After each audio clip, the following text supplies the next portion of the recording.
All righty.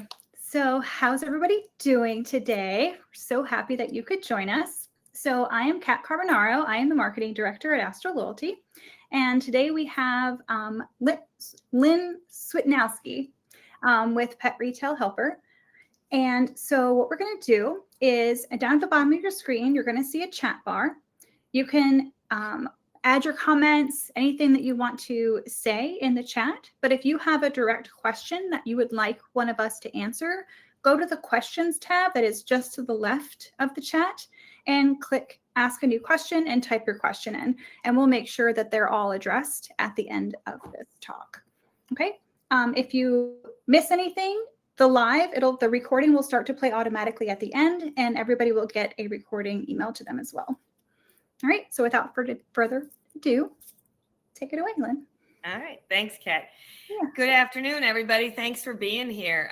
I can see there's quite a few of you who are trying to master this topic today, so I'm very happy to get to spend time with you. I am coming to you from Bar Harbor, Maine, so a lovely corner of the world. It is the first day that it is over 85 degrees here, so if I wilt this summer, please excuse me, or during our session. So I can't complain. The weather's been lovely and brisk and cool, but apparently I am complaining. So I am really excited to talk to you today. Kat, and I've been talking to Kat about this topic, at least 2 years. Every time I see her, whether it's Super Zoo or Global, I'm like, we need to help them with their inventory. So this is a long time coming, and I'm thrilled about the collaboration between Astro and PIN.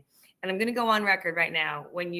For those of you that are going to see this seminar, Kat, tell them the truth. I'm not getting paid. This is just how much I love this product, and I think it can help you.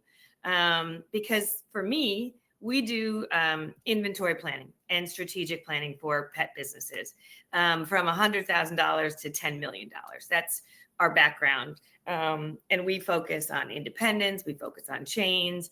And what we really do is focus on helping any type of pet business, pet retail business, improve their profits, right? That's what Pet Retail Helper started to do. We plan for your pet business to prosper is what we say. Inventory planning, profit, revenue growth, expense management, and marketing. And obviously, for those of you that are in the retail space, inventory is a huge deal. And I know we're coming up on Super Zoo in a couple of weeks, and hopefully I'll see a lot of you there. But everybody thinks about, they go to market, they look for brand new things, and that's the end of it. But it's not. We really need to help you guys focus on what is a good plan for how much inventory to carry, what kind of products do you need to carry, right? That's why you go to shows. How much do you need to spend? And then how do you help sell through, right? It's not just picking products. It's also putting them on the floor, marketing them, and selling through them. Because it only matters when you sell them and make profit on them. So that's what we're going to talk about today, kind of a five-part plan to help you. And I'd like to introduce you while we're doing this to my two goons. Brady is no longer with us in the bottom. My lovely rescue one, Cooper, is brown and fabulous and sitting outside in the shade right now. So he looks just like that today. So I love everyone's pets, and those are mine. So we're going to start with a simple question. You guys think this is too much or just enough inventory for your store? You can put a thumbs up, thumbs down. What are we seeing, Kat? I'm hoping for the right answer. What do we got? We got some answers coming in. We got too much. I said yikes because that's just Okay, that's exactly it. That I'm hoping you all anxiety. Yes. Yeah, great. You might have these products on the floor, but from me to you, if you have this much product on your shelves, there's not enough money in your bank account, because I can guarantee you, I want you to have the right products. I want you to have what you sell, but I want you to have just the right amount. And so I'm starting with this jarring, sort of shot today to sort of say to you, hey, what does your business look like? Do you have goods sitting on the floor? No judgment here. This is how you run your business. Maybe you're trying to do better by being here. Maybe some of you have always done it this way. And maybe some of you are like, nope, never had that much. But the idea is you are where you are, right? Some of you, what do you think about this? Is this better? How does this look to those of you? Does it look appealing? Does it look organized?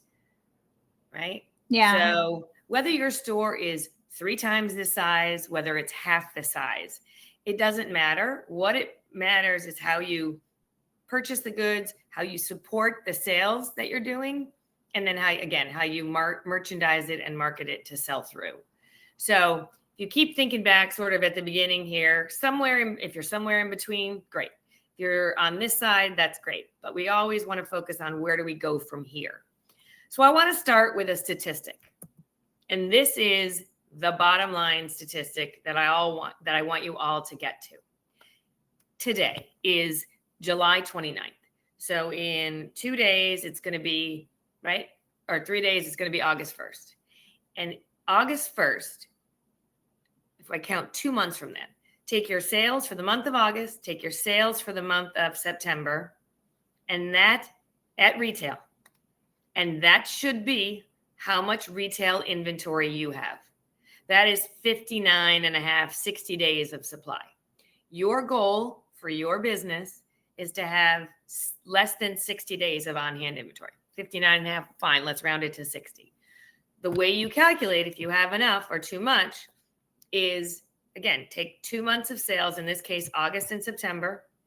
And on August 1st, that should be your starting inventory. Not at cost, at retail. We match retail sales with retail inventory. Okay. Now, I've been planning, this is what we do, right? We plan pet store inventory. So I can tell you that you do not need 59 days of dry dog food. You do not need 59 days of raw food, right? You can have less of that. But overall, you want to have 60 days of supply. And that might mean that you have 75 days of collars, harnesses, and leashes. Good news that I can't, because of how this is configured, I can't see all your faces, but you may not have 180 days of collars and leashes, which is what probably some of you have. Trust me, some of my clients, when I first start working with them, do. I'm picking that category: accessories, grooming supplies. These are typically where people overbuy. So we're not going to make judgments about categories per se today. What we're going to do is focus on the number. And again, simply put, after this call, hang up and say, what did I do in August and September last year? What is my plan for August and September this year? And therefore, what do I want to have on hand on August 1st? If you have more than that, you have excess inventory. And why does that matter? Because it's not sitting in your bank. It's sitting unsold on the shelves, and it's probably not the right inventory, because if it was the right inventory, it would be selling. Okay. So we're going to talk about what that looks like and why it matters, right? You carry a lot of products in your store, and I want you to have a strategy for your inventory, because I want you to buy just what you need, right? I want you to have the right amount of each product on hand to meet consumer demand, to minimize the waste. Some of you carry raw and frozen and end up, stuff gets out of date, right? We don't want that to happen, because that's money down the drain for you. So you carry a unique characteristic inventory, right? How much do I sell in dog food? How much do I sell in all those categories we're talking about, right? Also said, you need a strategy because you're going to a trade show in 2 weeks. This isn't just today, right? You need an annual product strategy, because in 6 months, you're going to go to global. And that's going to be another time where you're going to see a lot of new merchandise, right? There's new trends. I was just posting on LinkedIn over the last couple of days about sort of the global pet trends going on. And there's a huge increase in the cat products. And what are you doing about that? How are you recognizing that? Are you optimizing those trends in your store? If you don't have an inventory strategy that says, I'm going to constantly look for new products, and what does that mean as a potential sales and profit channel for my business, I'm going to tell you you're missing out, because your customers are paying attention. You have seasonal issues, right? It's flea and tick season that's ending now. Now we go into the holidays. Now we go into what's important for gift giving, what's important for whether that's Halloween or Christmas, and what kind of, gift boxes or items do we sell during those times. So you have seasonal fluctuation. The bottom line is that a strategy can help you optimize day-to-day operations. We work with stores to plan inventory by month, right? So because we want you to have just the right amount of inventory for just the right time. In essence, if you are planning your inventory without a strategy, what you're likely doing is looking backwards. And you're saying, hey, this is what I sold last year in this category during this month, right? Unfortunately, we're planning future, because what could have happened between last year and now is that there's a huge opportunity trend going on. That would be a positive thing, right? Sales are trending in your raw bully stick area, and you're still buying on last year, therefore you're out of stock all the time.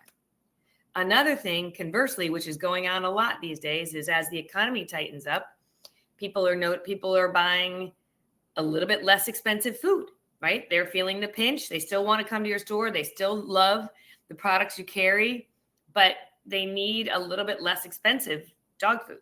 So they're shifting their purchase down. That could mean your average basket is down. That could mean the sales on these products are down. How are you looking at that trend to adjust it moving forward instead of just buying what you bought last year, right? So we run up and down. That's an okay thing. Promise you can still make money. You just have to have the right products on your shelf, which is why we need a strategy to help you do that. That sets you up for long-term success. And the bottom line is, you'll hear me use the word must have or never out. There are tons of things in your store that you sell lots of every single day. Anticipating the right demand based on trends and the history will help you never be out of those things. Because I don't want you to be out of those things. Those are what your customers come to you for, right? You're going to see here along the way, each slide, I really want you to have actionable steps that can lead you, sort of from here, because I'm glad you're here today, but it doesn't help if you don't do any of the sort of work you need to sort of make it happen. So I want you to just sort of think about, from here, what do you think are your top 5 inventory challenges? That could be categories, that could be products, that could be having to do with tariffs, that could be pricing. What are your 5 big inventory challenges? It might be categories, it might be my raw dog food, might be my raw treats, right? It might be, but start today to identify even the stuff that you hear about in your store, the stuff that keeps you out at night. And then simply put, take one of those and say, I'm going to pay attention. I'm going to dig in and use some of these tactics that Lynn's going to share with me to identify how to make this better. Deal? All right. So let's talk about number 1. And I sort of put them into learning points, trying to help you guys sort of focus, right? Harness your sales and customer data. And as we go through here, you have a lot of data to pay attention to. Inventory turnover, or I should say average days of inventory. We talked about that. How much times a day do you turn it off? How much do you write off, right? Those are what I call KPIs, key performance indicators. You have a POS system, you should be able to track weekly and monthly unit sales by department and by SKU. Take that one department that you're paying attention to and run a sales report from January 1st to today. Are you up or down versus last year? That's the first action point. Weekly, monthly sales by department, by SKU. The top 50 SKUs. Last year at this time, the top 50 SKUs this year. You will be blown away by what you will find. New items have come into the top 50, which you might not be buying deep enough. Best items that you've carried forever may not be performing as well and may be down 20% in sales. We have to adjust those things right now. P.S. You're going to Super Zoo. If you have something that's down 20%, you go talk to them, you work in their booth and come up with a strategy, right? That's what you'll get by identifying your strategy, right? Don't think this is not, I promise you, this is not me lashing you with a wet noodle saying, oh, you're not good. I love that you're passionate about the products that you carry. What I really am more passionate about is keeping money in your bank so that you can change, or should I say, chase, if you will, trends that are great and pull back on things that aren't. Because that's the game right there. Having the right things at the right time in the right levels of stock. So like I said, your 30-day action point here, right? Take your data. How often do you use your data? What do you do as a regular occurrence? I know you're here today and you're saying, okay, I have data. Let me take a look at it. Now, in the next 30 days, run 60 days. Again, that one category, maybe 2, maybe food, maybe treats, maybe toys. Whatever your big businesses are, you guys know what they are, and highlight the best 25, right? I said 50, start with 25, start somewhere and identify what is working what is not. If you look and say, these are really good, if any of your top 25 year-to-date best-selling SKUs have 0 on-hand inventory, you are missing sales. It's as simple as that. And you can fix it, right? You get a distributor order tomorrow, next week, you know what I mean? You can fix it. So unlike other stores I deal with, other industries where they can't change for months, we can adapt and change quickly, which is the best part of this. So we're not asking you, this 30 days can make a big difference, right? Conversely, take your trend from last year, find and run items and sort that report and see what units you've sold 0 of in this year. Every single one of those items that you sold 0 of in the first 7 months of the year, you should create a plan to liquidate them. Because we've passed seasons. They're not spring season. If they're not fall and winter, they're not spring. We just haven't sold them. If you want to rank them, take the ones where you have the highest on hand and start to liquidate those first.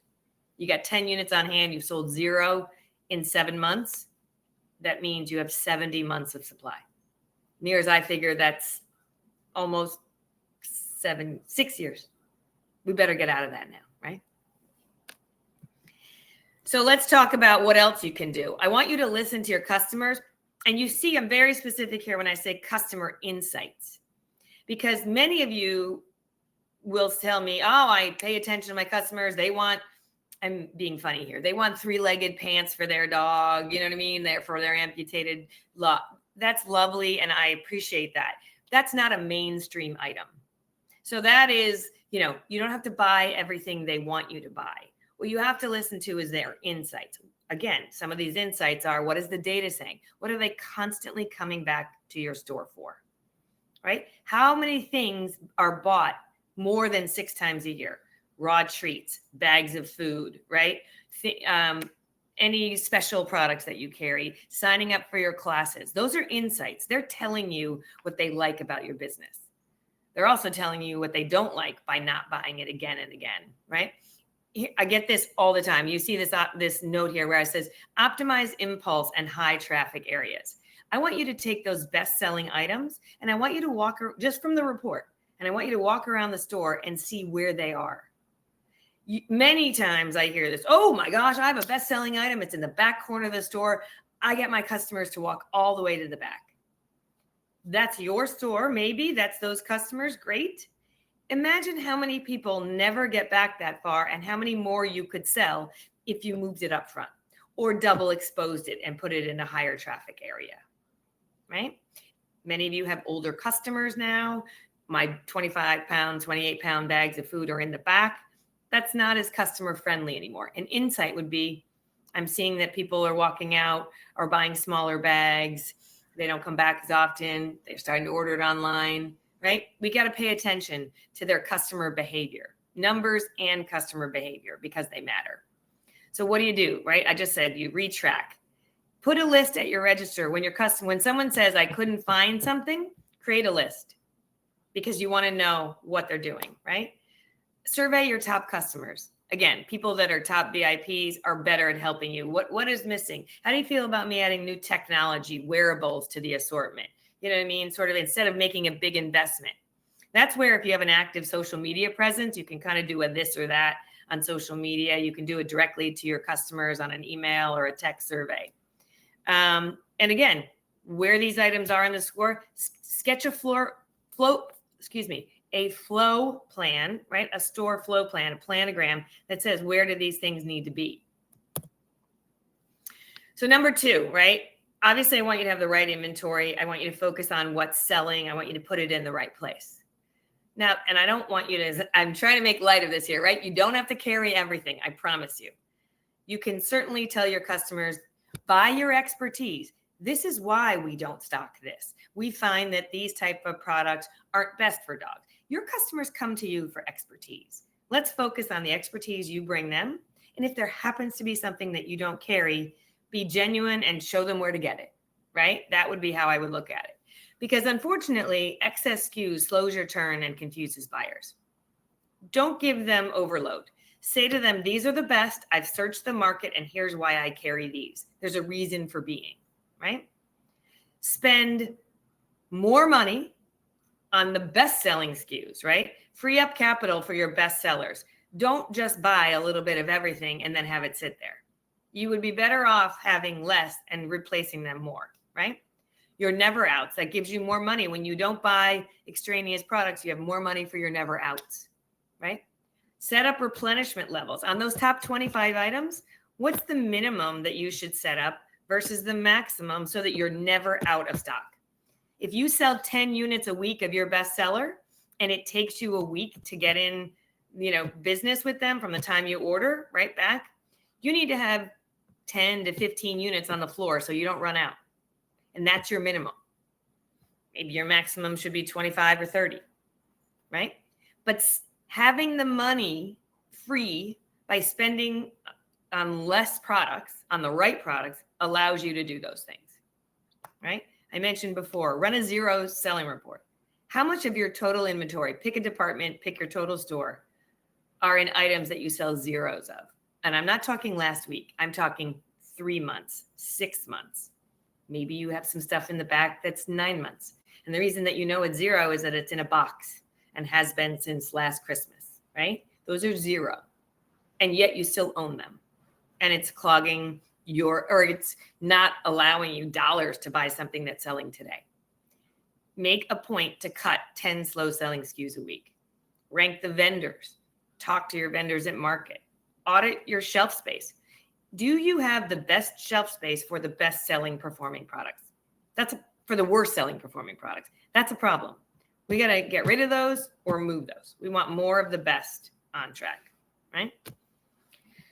Now I want to talk about, and again, not paid by Astro, but I want to show you when it comes to inventory, this is how you can use Astro to help you sell your inventory, both sell the good stuff and the bad stuff, right?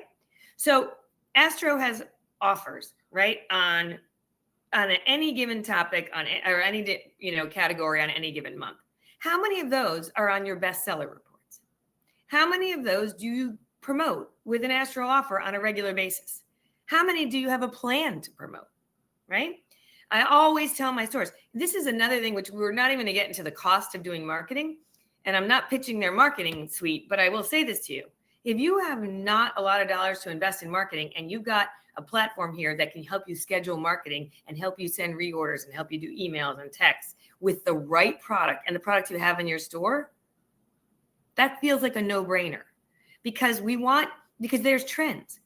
I want you to be able to showcase your customers and give them, certainly in this day and age, right? Promotional might not be a bad idea. If the economy is tough, you want to show them that you're empathetic to them, right? And you can also organize your store.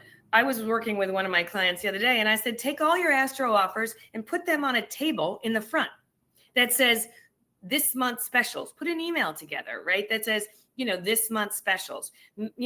Put some sort of at source sign that says, that brands this month, special of the month, right? That can be shown around the store.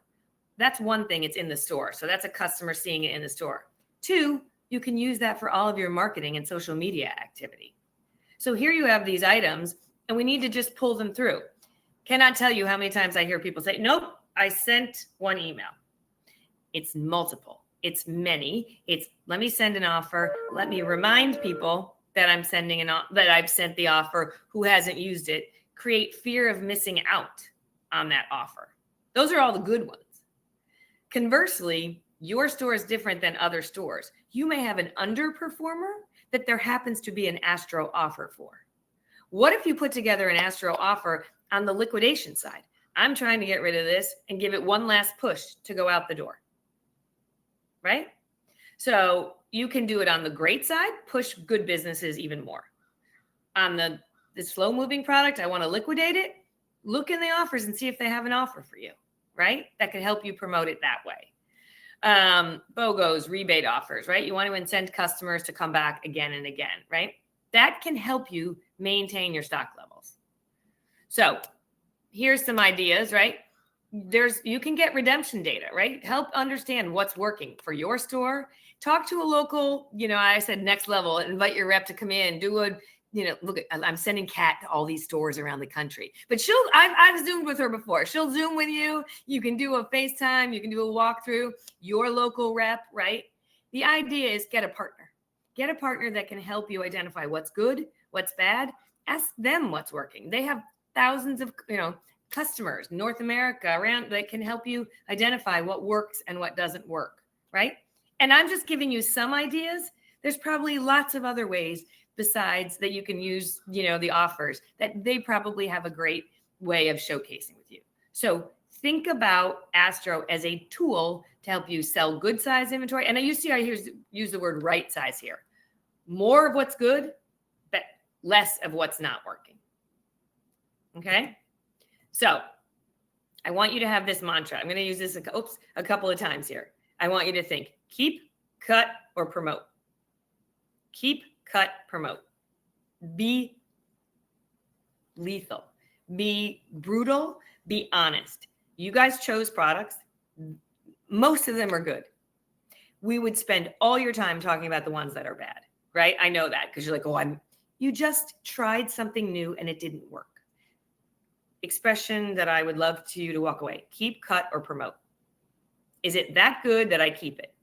Is it bad that I got to get rid of it? I'm not sure, so let me promote it to see and give it a fair shot. The expression in the world of retail inventory planning is your first markdown is your cheapest. If it has to go and it's seasonally appropriate, you can sell it at 25% off usually. If it's 1 month past the end of summer season and it's end of August or September, that pool toy is worth no more than 50% off. That Santa Claus toy treat is worth 50% off the day after Christmas. You can sell it at 25% off the day before as someone's last minute stocking stuffer. So keep, cut, promote. Focus your inventory performance. Start with where you have the most. Remember that 60-day inventory? Where are you high? Where are you really high? Where you have 120 days, 180 days. Start there, right? Generate some cash and therefore right size your inventory. The one thing I would urge you to do before you go to Super Zoo, because you're all going to want to be, wowed and mesmerized by new products, is exactly the same thing, right? Understand where you're over. Hey, Kat, I know we scheduled till 2:30. Can I go a little longer? Oh, yeah. Are you guys okay with that? You guys thumbs up? We're good? You can go long. And if y'all need to pop out, no worries. You'll get the recording sent to you. So no awesome. pressure. Yeah. So a couple things, right? How do you turn your stale inventory into revenue? And it happened, right? Because we over ordered, because we didn't forecast correctly, right? Because we didn't quite do the marketing we needed to. So it's okay as long as you identify it quickly, right? I'm optimizing and saying, don't let it sit for 60 days flat, but let's start at 120 and then we'll work our way down to 60, right? That's what we want to get to. You right now have products that are not selling and that you have too much inventory in. It didn't take a day to get to this point. It won't take a day to get out, but being aware of it will really help you. Here's an idea. Take sales and bundle them. Take a good bag of treats and a bad bag of treats and bundle them together. If there happens to be an Astro offer on the good bag, bundle them together, right? Put them together, slow movers, so that you can increase basket size, get rid of excess products, right? Position it as value. Change it from, if you have something that's $12.99, you know what I mean? Create a $9.99 bin, your choice. That's the value piece, not a markdown, right? Can't tell you guys are consumers. You'll go to a store. Oh no, everything's on sale. Your choice, $9.99. And it was originally, $11. Like they took $1 off, right? But when they bundle it, now there's things that are 20. Now there's things that are 11. It creates more excitement.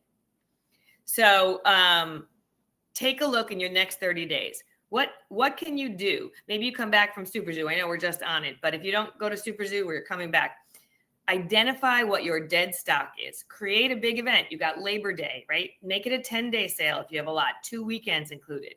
Use a yellow tag. Use an end of summer clearance.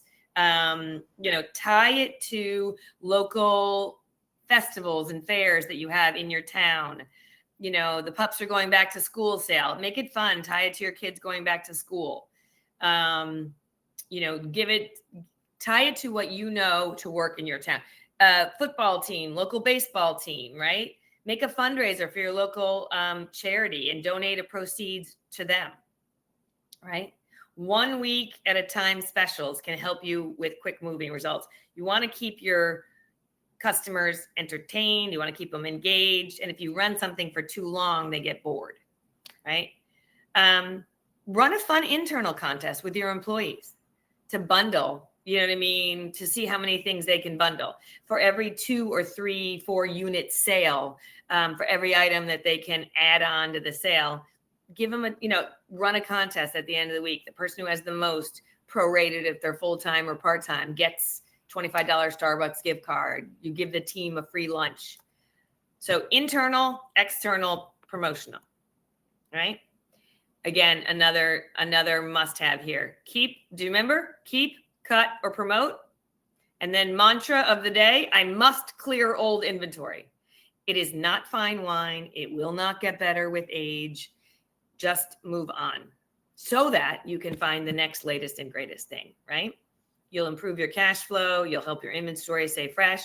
You'll teach your customers that you're not going to leave stuff sitting there forever, right? And the good stuff I want you to have. But, if they're sitting there something and they see 12 on a shelf and it's been there for the last 4 months, they're never going to buy it because they would have bought it already, right? Here's some ideas. Run, like we just talked about, a seasonal clearance sale, right? Leverage your loyalty program. And that might be, look at Astro Loyalty. What can you do? How do you target categories? What can you run offers on? Again, something that you're discontinuing, they might have an offer on. What can you do? Send a targeted email to people that have bought these products before, that have bought the brand that you're looking to get out of. That's where you can go in and look at your data, whether that's from Astro or your own data, and understand what people have bought, right? Talked about partnering with a local shelter and community events. Idea is, think in your head, get to the point, you have 60 days of inventory. And I promise you, when we get to the point you have 60 days of inventory, I will work with you on buying off price to make your sale even more profitable. But you got to get there first. You got to clear old inventory to allow you more free cash to buy the best things. All right. So using Astro. So let's talk about this. And again, you all, some of you probably run these things, but how do you cross promote aging SKUs with your Astro offers, right? How do you create Astro clearance, right? One slow mover with a bestseller, right? End cap. You guys have end caps? Take an end cap and put all your Astro offers either on a table or on an end cap. Do an Astro sale, offers, end cap, shelf, promo table, right? Lapsed buyers, bring them back. How do you get them back again? Dig into who's used an offer and reach out to them directly. We know you've had, right? What do you do in the next 30 days? Same thing. Run POS, redemption, spot any overlap. You have stale SKUs. We talked about moving them. Have somebody on your team, assistant manager, you. I'm trying not to give you guys as the owners. I want you to think strategy, and then I want you to, pass it down to people so that you can constantly know that it's going to get done, right? It's somebody's responsibility. This month, you're going to run the fourth quarter sale. You're going to run the first quarter sale, right?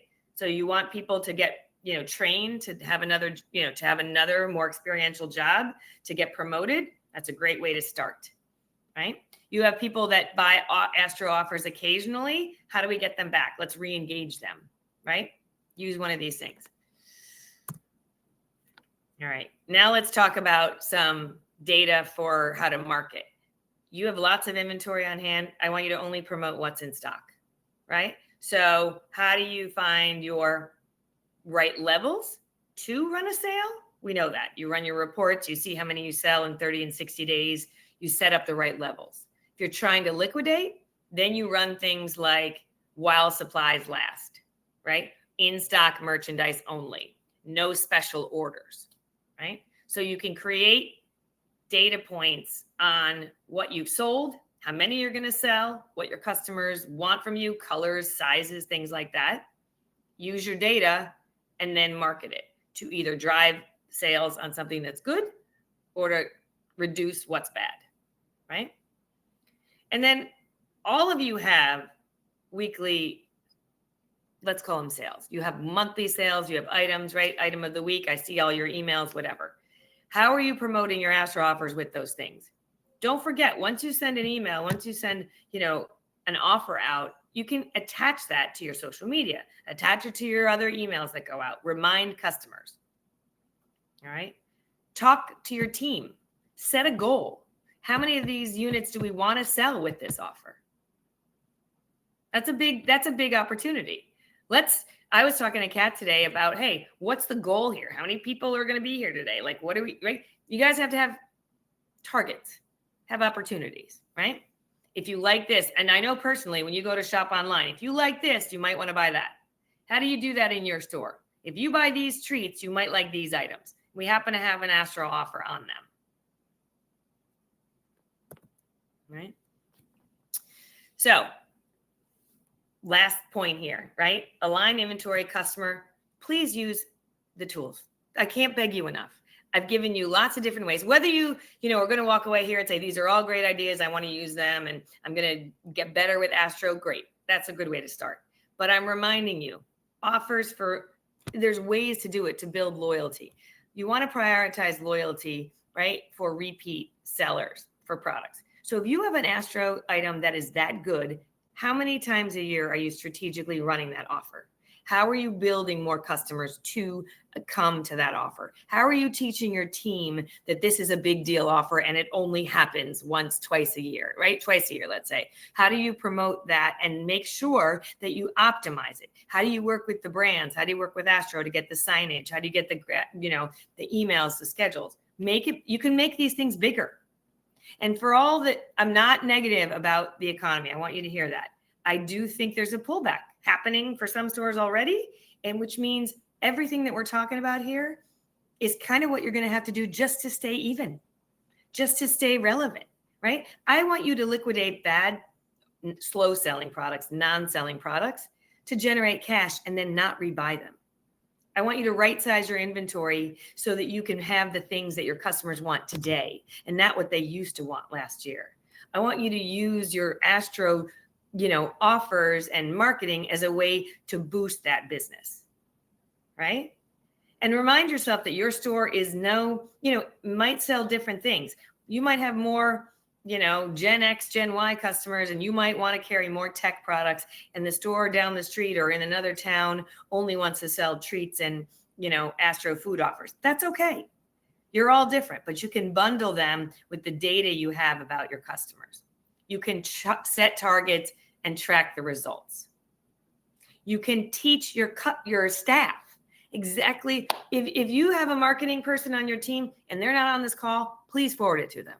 Please let them understand how to tie these things together, right? If you outsource your marketing, have a conversation with them and ask, maybe your Astro rep can help. I say this all the time to my clients. Use your offers to strategically move your product, right? So here's an idea. And again, this is just one thought process I had. What do you do from today, right? So if your POS isn't set up, please, how do you integrate it, right? Run those reports. Take your top sellers for this week, run the reports. It will happen to coincide with you. If you're going to Super Zoo, you will have a very good idea of the best-selling products in the last, 7 months, run year. Now I want you to go forward. What were the best-selling? Run a report that shows you what you sold in the fourth quarter of 2024, from October to December, because that's what you're going to buy at Super Zoo. You're going to buy Christmas holiday product. How much do you need? What is a strategic way that you can sell in this fall holiday season, right? Don't buy too many. What did you sell? Don't buy too many this year, right? That's your goal for the first week. Then start to put offers together. What are my best-selling items? What do I want to put offers on? How do I want to promote them? In-store signage, emails, text, right? Social media, right? Signage in-store, marketing in-store, pick a category. Look at what repeats, right? What if I had a client run this report? She had 30 raw or stick sticks and raw treats as on her top 50. So we really focused on changing the merchandising of them, changing the marketing of them. That's what her customers want in the summer while they're away, right? They're on vacation, they're going on vacation. That's her store. What's your story, right? Week 3, monitor and adjust. That pesky consultant is telling you, you've got to look at what's happening. You got to review it and then, try and analyze what's working so that you can tweak it and make it better. And then obviously repeat the offer, schedule it, send it again and again, right? And then how do you review? How did it work? Here was our goal. Here's what happened. Where did we fall down? Where was our merchandising short? Where did our emails not go out on time? Where did we have great emails? Where did we have really great social media that people glommed in on and loved, right? Celebrate successes, tweak it so that next time you can repeat it again and again, right? And I say this, as an beginning, but as an end. When you have an Astro offer in the month of, let's say, August, right? Assuming that is a food or a treat or a replicable item, what are you doing in your marketing campaigns for the month of September that talk about that product? Because you just spent all this time and energy educating people, giving them an offer, having people buy it, and then all of a sudden the next month you do nothing. You need to remind people about it again the next month. How is it? You're enjoying it. Pictures of people eating the product, showing the food, the toys, whatever you did, and a reminder of why it works, a review, a testimonial, right? You want to build loyalty, having people come back again and again. And the way you do it is to remind people that they were smart to buy it the first time and then to buy it again the next time. Make sense? All right. Just want to remind you. See how I'm going positive as an end here. Is your inventory helping you sleep at night, right? Know what's in stock, know what's selling, know when to reorder, and you will be able to sleep. You will not be stressed out about your inventory. I promise. I know I love inventory way more than you do. So call me and we can help you. But conceptually, you got the methodology. You can do it. You got the tools to do it. Good plan? Let's do it. All right. Awesome. I just want to say one thing and then we'll take questions if you don't mind. If you don't know what your inventory looks like, for you being on this webinar, for you watching it, the replay, I'm going to for everybody that, just sends me a note and says I was on the Astro, I'll take a look and do that analysis of your inventory. I'll look at that. I'll tell you what reports to run, that top 25 report, and kind of help you understand how to tie them together. So I'm even offering you to help get some of that work done. That's how desperate I am for you to do this. Awesome. All right. So yeah, if anybody has any questions, you can add them to the questions tab now. So it's right next to the chat at the bottom of your screen, so bottom right, and we'll pop them up. So we'll just kind of go through just some of the stuff that I've seen people chatting on, just, organically in the chat already. So we have a lot of people excited about all of the promotional ideas that you gave them. So like cross-promoting items, doing a % of proceeds goes to, fill in the blank for your favorite charity here. Yeah. I absolutely love that one. So I'm going to be making a template for that one especially. Great. And for the marketing suite. So I often say this, you guys, you can do well by doing good. You know what I mean? Yeah. And so let it help you and help somebody else. Awesome. And then let's see. So there's some talk about integration. Okay, Daryl has a question. Oh, wait, hold on. Okay. So Daryl says, when it comes to Astro offers, should we be participating in all of them we can, or should we be more selective? So what I typically recommend to people, especially for those that are first getting started with offers, is to, pick a couple for your favorite brands in the store, like the ones that you feel passionate about, that you're going to be able to organically talk about and get people excited for. And then it's just a matter of getting your staff, acclimated to the process, how to actually do it, depending on whether your system is integrated or you're using things manually. XYZ. Once your team feels comfortable, then you can start upping the ante and adding more and more offers to the list. You don't want to overwhelm yourself. But we do provide a lot of materials to help you promote in store. So every time you enroll in an offer, there is a shelf talker will pop up, which you can download or print out and hang up in your store. We have ways that will auto enroll you in offers that belong to your favorite brands. So if you know you're going to be enrolling in a lot, we have automated systems that'll help you do that. So you can look back and just kind of check and see, okay, yes, I'm keeping that one. No, never mind. Keep, no. Very quickly go through your list. There's also a way to filter according to your brands. So instead of seeing every single thing on there, maybe you don't carry a ton of stuff that's in Astro already. You can highlight, okay, these are the brands that I carry, and then filter according to brands, and then you have a more select list kind of thing. So, Kat, can I add? So I am the one that marries, marketing, opportunity, and financial. And yeah. I would also say that when you run that, while brands, you're absolutely right. I think a lot of people are passionate about the brands. In this market, people are very passionate about the brands they carry, which is a very, very distinct selling point and feature for you. The other thing is how big, like sometimes I see there's offers for so many things out there. However, people will pick an offer on a category or an item that they might sell 10 of a year, right? At the expense of something that and I don't want you to have that, but I want you to put that together as like a bundle, right? What I want you to focus on is that top 50 list that says, hey, these are the things that are really, really big sellers in my store. How do I make these even bigger, right? And then these are the next tier of things, which could be big, to Kat's point, if I really focus on them. I believe in them. I just have to tell more of my customers about them. That could be another level of Astro offers. Introducing ... Have you tried ...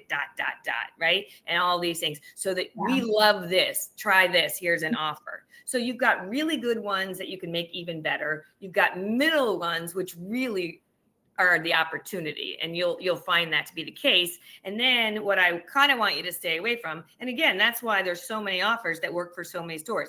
Your bottom sellers are someone else's top sellers, right? So, you want, if you're going to put a package together, if you're going to spend time doing marketing, make sure that it's tied. So the month of August is important in your store. For what reason? What are the categories of sales that relate to the best sellers for the month, right? In each of the businesses, again, we plan inventory. So if, dry dog food is 40% of the month, there's no doubt about it. There's always going to be 1 to 2 dry dog offers there, right? Then there's going to be treats. Then there's, so it's strategically set up to mirror what your sales are. And that helps you drive products within there and make them even better. Thank you. I just wanted to add that because that's the key, I think, of this whole session, is that this suite of marketing materials can help you explode your inventory more effectively. Awesome. Love that. So we have some other things. So Katie says, I'm in DC, and so many of my customers got hit with the government layoffs. It was awful. I'm struggling to balance being sympathetic to the city's economic situation and trying to make sales. It feels not good to try to sell things to people who just lost their jobs. What would you recommend? So this is the reality that I was talking about before. I just posted on my LinkedIn page exactly the same article talking about the downtrend in the categories of accessories and toys and collars and harnesses and leashes, because, and I'm going to use the word, we know they're not frivolous, but I'll use the word, exceptional spending isn't really what people need. They need food for their pet. They want to have treats for their pet. So what you might want to do is really go in and understand, looking at this trend situation that I'm talking about, analyze your sales and specifically in those best foods and treats and maybe supplements if you're a supplement business. Understand what your top categories of sales are. Dig in and understand if there's been any change in your average retail selling price. Are people trading down, right? You're not saying, I love your empathy, don't get me wrong, but their dog still needs to eat. So what they're coming to you for is to say, hey, help me find the best thing for my dog to eat. Now, to me, if they say, I still love the store and I want my dog to eat, I would like to find something that has maybe some of the same benefits, but is a little bit cheaper. That's where you could go in and help them. So now what's that next level brand? Instead of them buying superior, they're looking at you to provide the next alternative. So that's the analysis that you should do. Do you have that next tier? Maybe you lighten up on the superior units and you bulk up on that sort of secondary. The other thing is in categories like we're talking about extraneous, so collars, toys, right? Maybe you run more Astro offers, and your way of doing that is to come up with value pricing. Maybe you go to Super Zoo and you look for some off price and you buy some discounts so that you can run a sale on ... Yeah. Right? That's another way that you can say, I understand you, but don't underestimate the importance of your store in their life as well. They want their dog to be healthy and happy. They're going through a rough time. They're relying on their dog even more. If their dog gets sick, that's not going to help things either. Right? You know what I mean? So that's true. Yeah. empathy is for sure. You know what I mean? And it might be that you need to be more promotional, which is why I'm saying to you, how can you offer not markdowns, but value? Right? That was in the slide you heard me say. Awesome. Thank you, Lynn. So I have another question. So from Bethany. So she says, what do you think when a product code isn't performing and it's something people assume you'll always have? So dog collars and leashes is such an underperformer and it takes up so much room on our wall. Do we just look at the numbers and go with that, and not our gut? So this is I didn't choose collars, harnesses, and leads randomly. This is everybody's biggest overstock area. There are some stores of mine that have done sized, you know what I mean, and extra small through double XL, right? So now we're trying to find brands that carry more generous sizing so you can, maybe shorten them a little bit to make them so that they don't have to carry 8 SKUs in sizes, they can carry 3. That would be one way to do it. Mm-hmm. Are you looking at your ratio? This is where the data comes in. Really dig into your sales ratio and understand, do you buy collars at 60% print and 40% solid, and what you're really selling is 90% solids and 10% prints? You should change your product assortment. How many units do you sell per month? And therefore, should I limit the SKUs I sell? And should I change the marketing? This is an ongoing problem. One of my stores, we changed and took half of our wall out, and we put in mannequins, dog mannequins. Yeah. And that took up so much more room. The dog still looked cute. We did small, medium, and large size mannequins, put collars on them, hung the leads, with fish wire or fish line up to the ceiling. It looked adorable. It was actually more appealing. We sold more units and carried less than half of the amount of inventory. So can you re-merchandise it? I guarantee you, if you looked at just that area, but also looked at some others, so many stores buy merchandise to fill shelves or to fill space. We have got to get out of that mentality and re-merchandise the store to the level of inventory that we need. Would you be better off with a double size raw treat bar? Would you be better off having baskets of, value priced toys or more treats in that area where, collars, harnesses, and leashes take up the whole wall instead of buying it to that area? I'm gonna tell you now the answer. That was a loaded question because the answer is yes. Hopefully, Bethany, that makes sense. If you want to talk more, I'm here. Any of you want to talk more about it, that I get it. It's a hassle, but you cannot buy to the fixture size. You have to buy to the sales trend. Yeah, that makes complete sense. I mean, I remember we used to have the whole back of our store was leashes and collars and harnesses and all that stuff. And we ended up doing, I think Jennifer or somebody said this, that they cut it down to just one brand. We ended up picking a brand that had a lifetime guarantee on their products, just because we felt cool about that. And I think we maybe kept it to we just cut it down to instead of having 10 patterns, I think we cut it to 5. Yep. And then, every couple of months we would have, here's a limited, it's here and then it's gone, it's gone. And these are the ones that we're going to try to have consistently in stock. So absolutely. Well. I mean, again, a lot of people want novelty. I happen to have lived in Boston, and I can tell you that my Boston, pet stores, if they carried black, red, and green as their, and maybe navy blue as their solid leash colors or collar colors, and then had a Red Sox, Boston Celtics, and New England Patriots logo, collar, that was all they needed. Yeah. So if you think about your football teams, your baseball teams, your local high schools, your local colleges, you got a better shot of moving those items through more frequently than the pretty floral print that you loved that happens to be very personal that somebody else didn't love. Yeah, that's true. That's very true. Let's see. Jennifer, let's see. I want to find some special stickers that customers can't clone and sticker items in the store that have sat around too long, and tell customers anything with that sticker is half off, so I don't have to have a huge clearance area. That's a cool idea. I mean, I know you can get, custom stickers, made, that wouldn't cost too much. People tend to be, obviously I wouldn't get just a very simple sticker like a star or something like that, but I'm sure you can find something that's a little bit harder to find that you can do. Plus, I think as long as you have an understanding of like, okay, these are the items that I put that sticker on, so people aren't peeling that sticker off of it and putting it on somebody else. You just want to be mindful of that as well. But that's a cool idea. I do like that idea. I would add one thing. I'm not a naysayer here because I think it's a cute idea, but I think your belief that your customer will spend time walking around the store looking for that sticker is misguided, because they won't.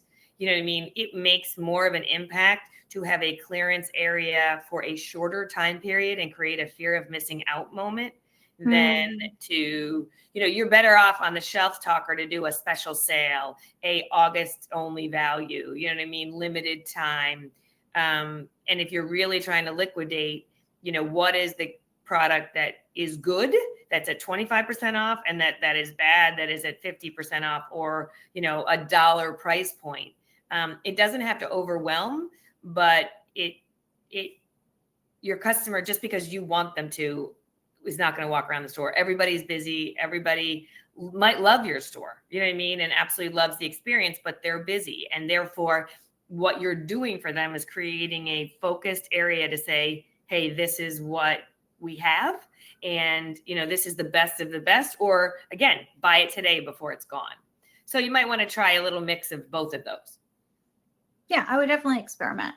That's the whole thing. Just kind of seeing what works for you. I've seen people do like, I think Trader Joe's did this for a while, where they would hide like a parrot in the store. If you find the parrot, it's 10% off or whatever of this section. And they absolutely still do. The question becomes, and if you really understand, how many days above 60 are you? If you have a very limited number of inventory items that you must liquidate, that's not a bad idea, right? Scout and find, you know what I mean? Seek and find, fun, whatever.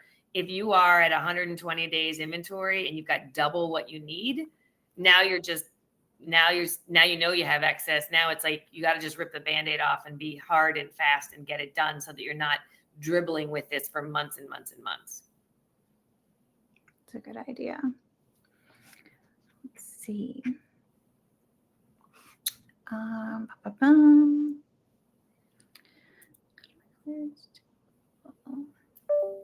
That's cool. I like what Kevin does. He has small local businesses and allows them to put some of their products in their store on a commission base to fill out some space. That's a great idea. That is one of those things. Again, your store, it may not need to be as big. I have clients that they're adding in coffee shops. I'm not telling you to do all that, but I have people that do dog photography that go in and share space. I have people that do mini, if they don't have grooming on site, they do mini nail trims. They have people come in.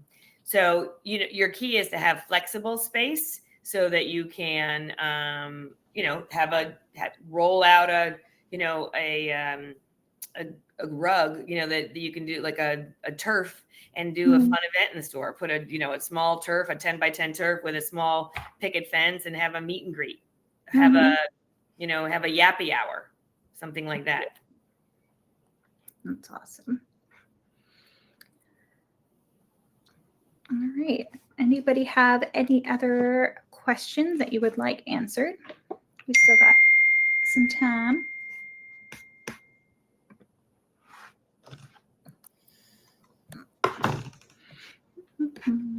They're just so busy writing down all their ideas. I like it. Oh yeah, no, everybody's getting legitimately. I like it. We got a lot of Exactly. wheels turning. Exactly. And that's what we want, right? So where to find me, where to find Kat. If we can help you along the way, please don't hesitate to reach out.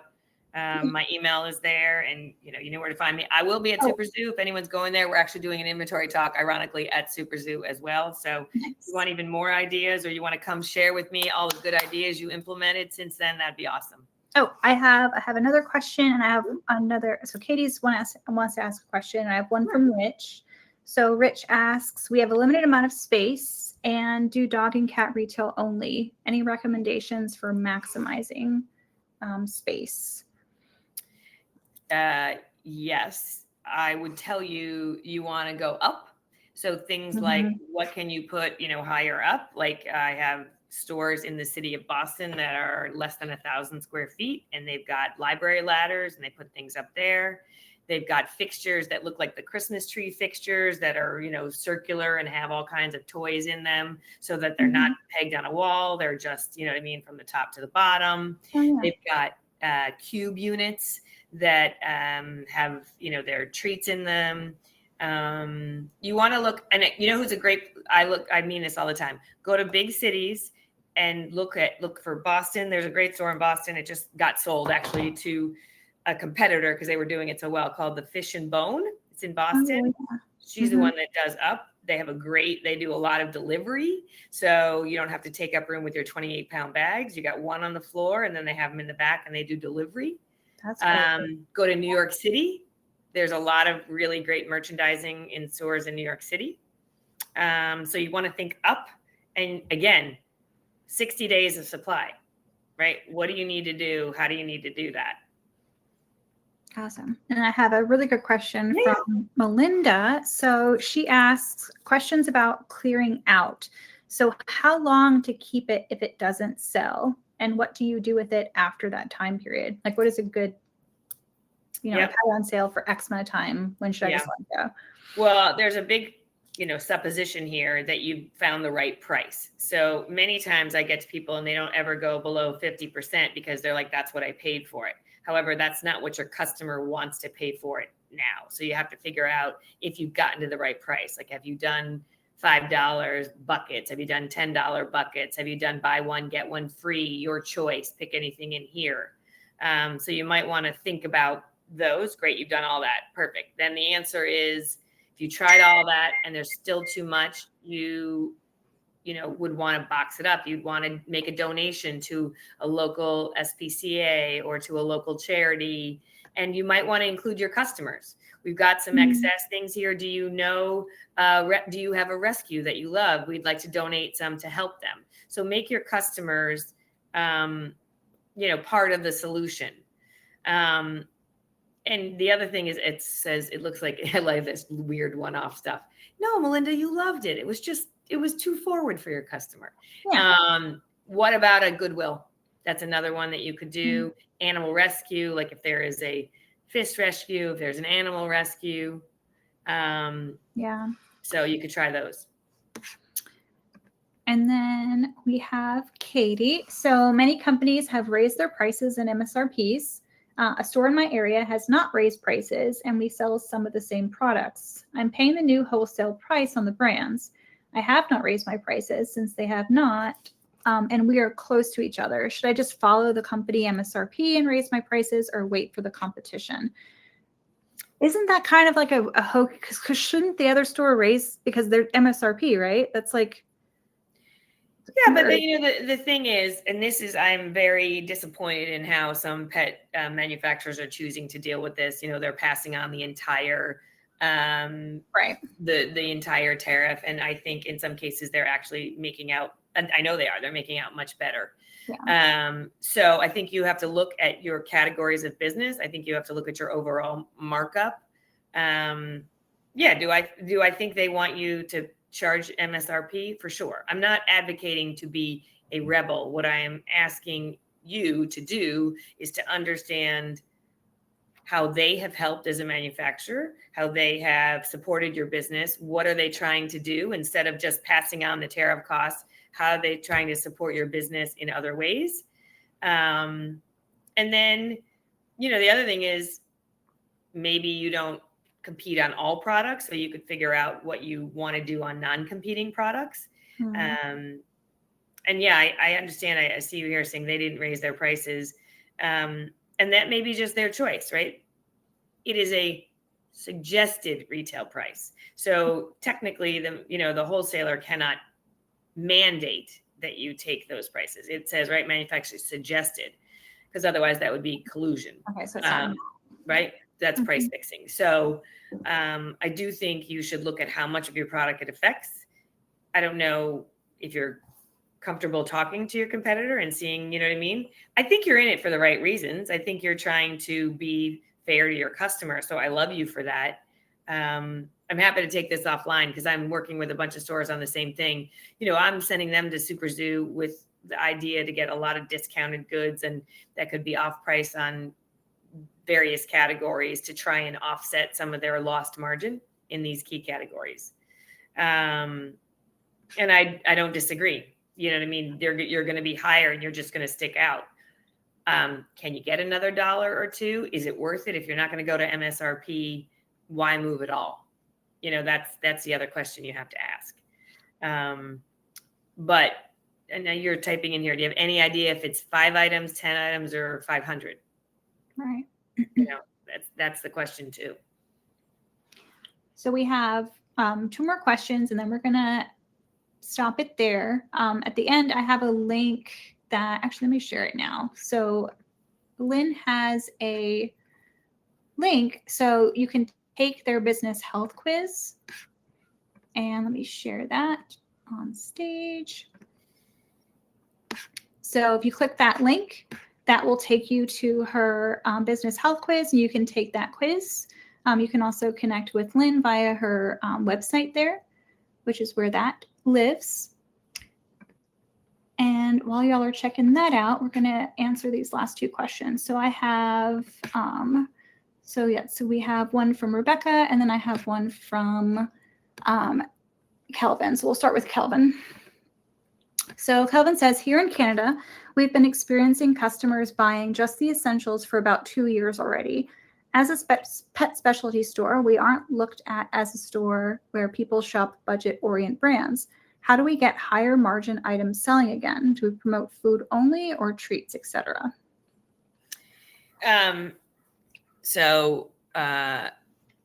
Who is it? What's Kelvin? Yeah. No, Calvin, I live outside of Toronto, so my husband is Canadian, so I understand this completely. And I don't know if you're on the East or West Coast, but yes, it has been going on there for a while. What you want to do is create your expertise. So for instance, there is a lot more margin on the bully stick inventory than there is on, foods, right? So can you take your expertise? Can you talk about shopping, whether it's at, Connect in Niagara, talk about Canadian only brands? How do you distinguish yourself as a place that knows pets, knows what's important to your customers? And in some cases that may be Canadian, products only now, may not be. But from the higher margin side, within those higher margin categories, that's the process I would take.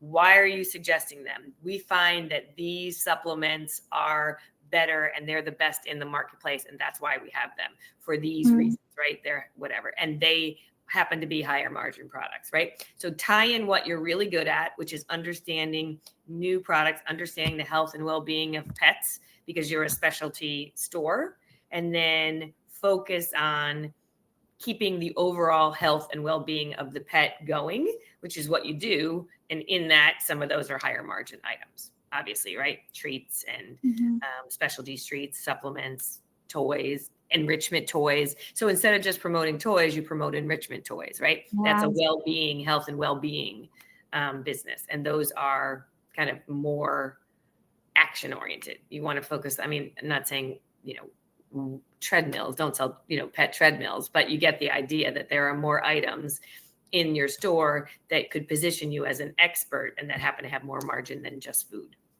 That makes sense. Like it's more than just a toy. It's more Correct. than just food. It's more Correct. than just treats. There's supplemental value. There's all kinds of stuff. I love Absolutely. that. It's awesome. Absolutely. All right. And then we got Rebecca. So I'm the inventory purchasing manager for a store that has recently been merged under a 501c3 animal organization.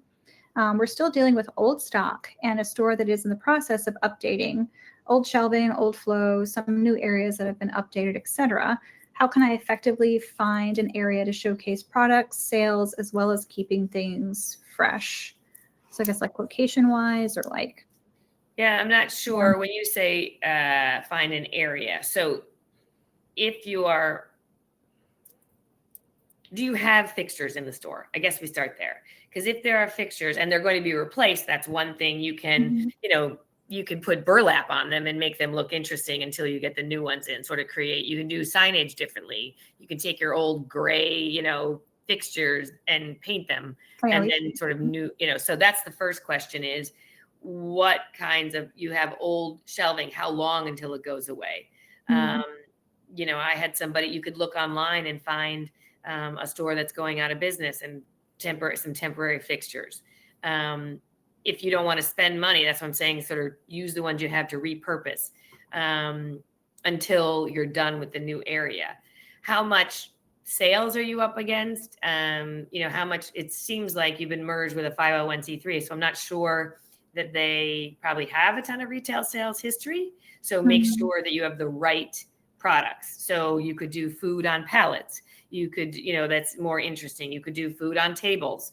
You could do baskets, you could do treats in baskets. So there's some temporary things you can do, or again, repurpose the old stuff, move them forward to create a more tight selling space while you, fix other areas, fix lights, do painting, things like that. That makes sense. Awesome. She's typing here. Come on, Rebecca, how fast can you type? I'm waiting. Oh, thank you. Oh, I thought you were going to, hopefully that means that makes sense. Okay, good. Yeah. Good. Awesome. If we have other questions, Kat, you can just forward them on to me. And I apologize. I have to run as well. I have another meeting I have to go to, but I really enjoyed being here today. And I'm really happy that you were able to fit this inventory planning session. And I hope we can make lots of headway. And again, everybody who's still on the call, you know where to find me. Certainly, reach out to me, email, pop by at Super Zoo. Let's figure out how to solve your problems. Awesome. Thank you so much, guys. Thank you, Lynn. That was amazing. You guys yeah. And then Renee, just kind of hang tight. When I end it, it'll start automatically replaying. So right where you are. That's awesome. All right, you guys have a great day. Y'all take care.